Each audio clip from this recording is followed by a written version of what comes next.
Hey, ladies and gentlemen, welcome back to the channel. As always, it is Nick here, back with your daily crypto news and analysis. And today we're going to be talking about Quant Network, aka Qnt, as well as XRP. So let's just dive in. And guys, today we have an absolute banger of a connection to a very, very large service. We're going to be addressing it, we're going to be talking about it, and really kind of connecting the dots here. And I do think that this does go back to Quant partnering with XDC, laying the foundation for pretty much nearly every single industry within this market that DLTs are going after. So let's just, talk about this. So first off, to really kind of understand the value perceived by, QNT, I just quoted a tweet on Twitter, actually, where individuals were saying, or it actually wasn't even individuals, it was I'm pretty sure it was some billionaire or so saying like the true value behind Bitcoin, the greatest, or actually no, it was the CEO of Binance. That's what it was. He basically said that the true value behind Bitcoin is in its supply, how scarce it is, right? When we look at Quant, scarcity in terms of tokenomics is great, but there's also a ton of terrible assets out there in this market that do have like 500 million tokens in supply, or, a billion in supply. Well, I shouldn't say billion in supply, but you know what I mean. Like in regards to like, tokenomics, there's a ton of projects out there that do have great tokenomics in general, but tokenomics don't really kind of result in, value perceived all the time.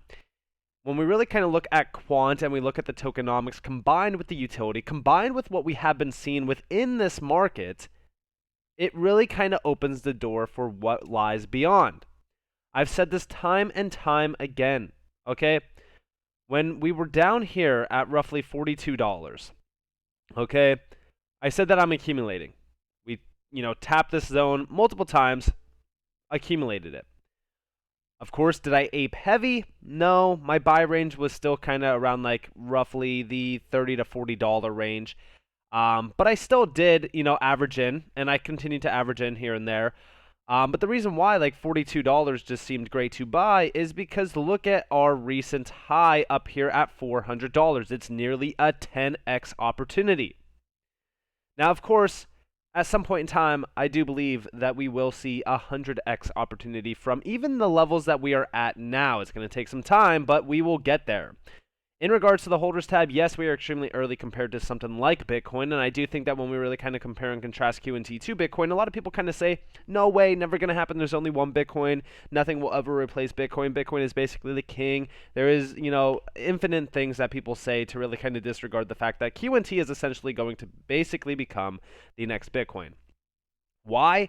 It's not because I wanted to, it's not because I'm biased, it's not because I'm a holder of QNT, but it's because you could see the overall, potential behind something like Quant, and you could also see, in regards to crypto, right, what we are doing within the tech stack behind a lot of these DLTs. So let's talk about it. So today, shout out to SonNL11 and shout out to Miles Taylor on Twitter here, but we do see here, where were you when the QNT CEO helped out rolling the Fed instant payments and UK faster payments with the Bank of England, CISO? Do you think C-level decision makers at big central banks would take advice from Gilbert? And here we have it, right? FedNow, having been a part of the Fed's Secure Payments Task Force until 2018 and helped lay the foundations for this by bringing learnings of UK faster payment strategy and first-hand experience delivering TCH at Vocalink, this is indeed exciting. And of course, this goes back to August 19th when, the FedNow, pretty much improvements. Twitter said, just announced the Federal Reserve banks are developing a new interbank 24/7, 365 real-time gross clearing and settlement service to support faster payments. And of course, here's that quoted tweet from, of course, Gilbert Verdian, and you guys do see the tweet under it. I'm really kind of talking about this. And, the funny thing about this is that I've talked to you guys about the FedNow service many, many times. In fact, let's actually dive over to it and let's talk about this. So here we have Volante joins Federal Reserve's pilot program for FedNow instant payments. Now, at first, you're like, all right, whatever, who cares? It's Volante. Nobody really cares about this because, there's no names in here in regards to like, DLT assets or something like that. Well, that's why we do connect the dots when we kind of look at this. But first off, we do see that this is due to be available in 2023 or 2024. We actually have confirmation that it is going to be happening in 2023. This is going to really kind of usher us into an instantaneous payment mechanism, if you will, or infrastructure. And we do see down here, access to instant payment system will be provided through the Federal Reserve's FedLine network, which serves more than 10,000 financial institutions. Now, regards to this, when we look at Quant, or not Quant, Swift, they have 11,000 financial institutions. They clear $5 trillion per day.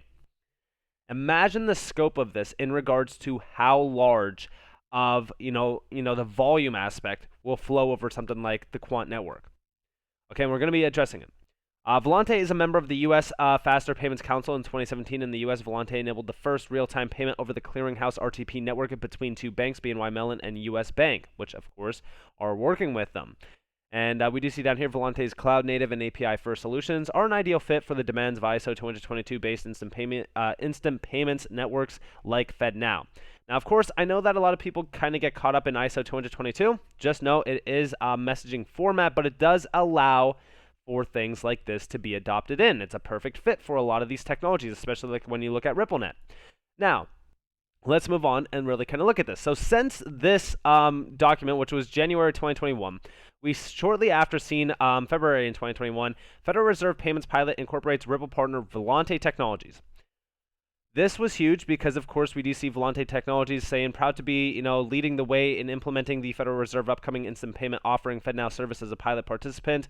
Again, they piloted it. They're actually kind of working with them now, as we do see over here. This goes back to March of this year. Volante Technologies launches first unified service for FedNow and TCH RTP.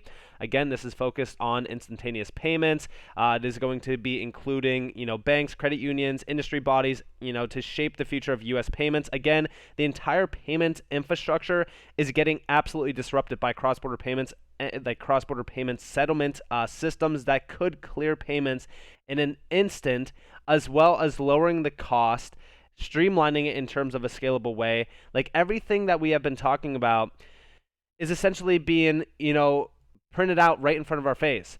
And we do see the FedNow service, payments here, instant payments. 2023, FedNow instant payment service launch. They are mentioning this like 24/7, 365, and will be available to all depository, institutions in U.S. by 2023. Again, this is very large when you look at it, especially when you kind of compare and contrast where we basically are right now in regards to like crypto adoption and crypto regulations. It seems like a perfect timeline to have this adopted in by 2023. Now, let's talk about their cross-border payments, scene on Volante, because this is where we do kind of get into Ripple. So, of course, we know that Ripple is a huge player in the cross-border payment scene. They are mentioning the Swift GPI, Ripple Visa B2B, Visa Direct, and more.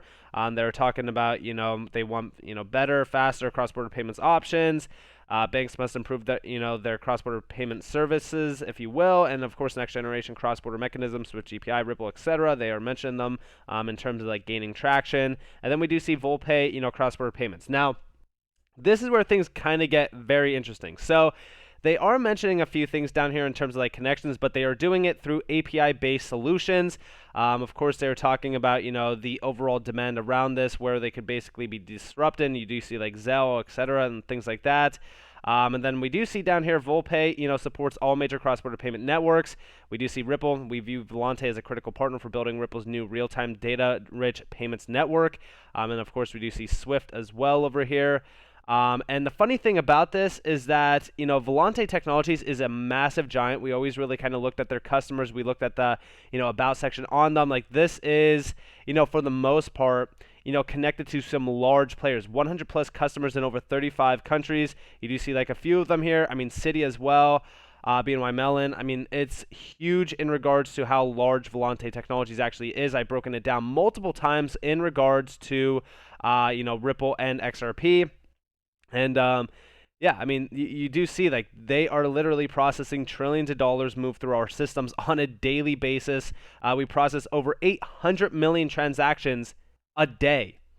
So this is pretty large. And of course, if you go to like their partner section, you could see an entire breakdown on some of their partners. We do see like their technology partners and things like that, industry associates, consultancies, and system integrators, which we just talked about, Accenture. And we also do see SIA. Huh, interesting, right? There's a direct connection to Quant as well. But let's actually, break this down. So here is the Ripple processor module speeds integration to Ripple Global Settlement Network. In my opinion, and yeah, it is a little bit of speculation, I do believe that when we really kind of look at the FedNow service, I do believe that they will be utilizing this payment mechanism. And you might be wondering, well, why? Well, it's pretty simple. So when we really kind of look at the FedNow service itself, this is going to be, everything that we want it to see with Ripple. When you are an institution, or if you are a bank or a payment, company, maybe a fintech company, you are going to try to deliver the best for your customers. What do these customers want? They want real-time instant payments, but they also want it to be extremely affordable. They want it to be cheap, scalable, fast, secure, transparent, etc. These are all the things that Ripple has been focused on for the longest time. Now, I don't have the scheme of the FedNow service itself, but I know that I broke it down in a Ripple video before. It basically looks exactly like this in terms of the diagram. Let me actually pull it up real quick. Let me, here, 1 second, guys. So here, I just quickly grabbed it, but here you guys have the FedNow service. Now, at first, doesn't look anything like this, but then you actually do a little bit of a breakdown. So you do see the FedNow service in the middle, reserve banks, right? In the middle on this one, I know it doesn't look like it's the middle, but Ripple is essentially at the middle here in regards of a settlement network. This will basically be the foundation for this, if you will. And it's going to allow for instant payment settlement. It's going to also allow for, all the efficiencies around RippleNet in terms of like cost basis, things like that. And of course, in my opinion, to, get to that instant payment, settlement, you are going to have to utilize XRP. We've always mentioned this with RippleNet. A lot of people kind of get a little bit confused when we really kind of discuss that in depth. But to me personally, like when you look at instant payment settlements, it's sourcing liquidity from somewhere. Ripple's main liquidity source is XRP. That is on-demand liquidity. That is the biggest use case around XRP that I have mentioned multiple times. But let's actually do a little bit more of an in-depth view on this. So we do see sender to receiver. These are basically banks, if you will. So we do see like the sender's financial institution, receiver's financial institution. These are Bank A, Bank B. Here's Bank A, here's Bank B. Sender, receiver, very similar in regards to what is going on with this payment mechanism. Obviously, things like this are going to look extremely alike in terms of payment diagrams, so we can't just go off of that alone. What I'm actually looking at here is the source of liquidity to get to the instant payment mechanism, and at the end of the day, like settlement is the huge key here, because they do want to do instant payments, but they also want to do instant settlement. We actually do see down here that settlement is complete, if you do see that, right? And when we look at that, right, when you're looking at settlement, the idea of that is, where are they sourcing liquidity from? Where are they going to be getting the liquidity for the service to have instant settlement? Because again, when you look at something like, two banks being connected here, you still need something in the middle to source liquidity to provide the currency for each bank. If we are going off of something like the SWIFT network that is sourcing Nostro Vostro liquidity, the $27 trillion, pre-locked capital, then this entire mechanism is still extremely inefficient, which tells me that they are utilizing they're utilizing Volante technologies through, again, the Ripple payment processing module. Because this is the only way that I could truly see this working in an efficient way. And of course, we are seeing this within seconds. Again, Ripple settles with XRP in 3 to 5 seconds. This, to me, is the perfect combination of what we will essentially see in this market. I've said it multiple times. You look at, Quant, and you look at the Overledger network. This is connecting it all. We just recently seen Quant partner with Zinfin. Okay? Truly remarkable when you look at it. To me personally, everything will be interconnected through Quant. I've said it multiple times. This is what makes Quant so insane as an investment vehicle.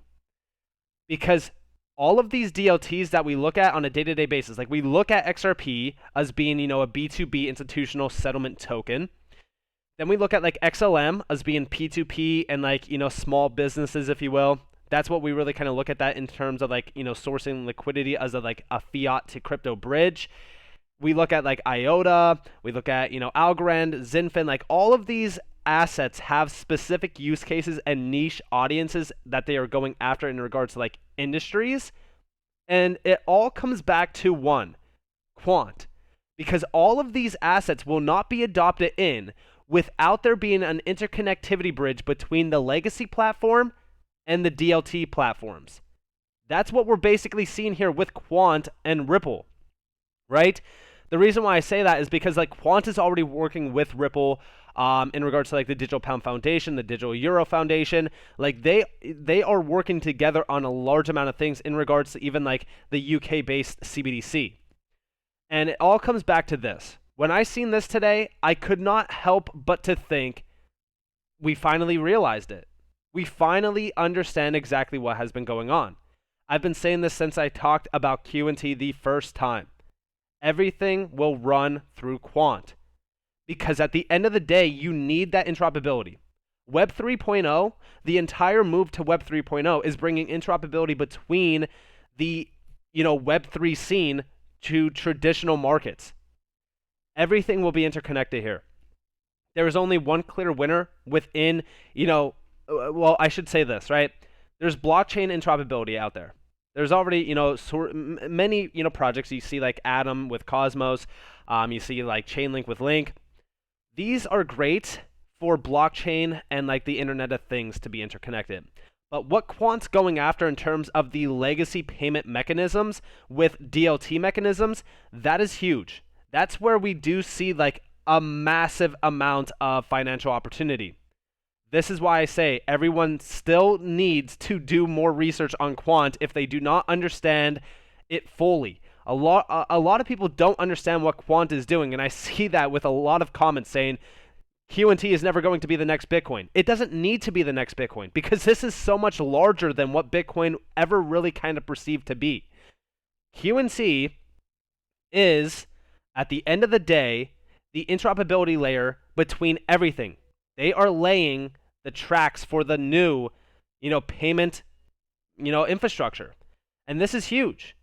And I truly am, surprised that people continuously, just ignore Q&T. They don't understand Q&T. They need to do a lot more research because this is probably one of the biggest opportunities in our lifetime right now since the inception of Bitcoin.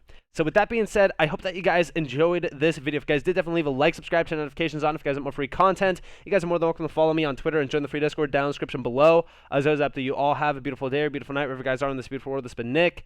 Peace out, guys.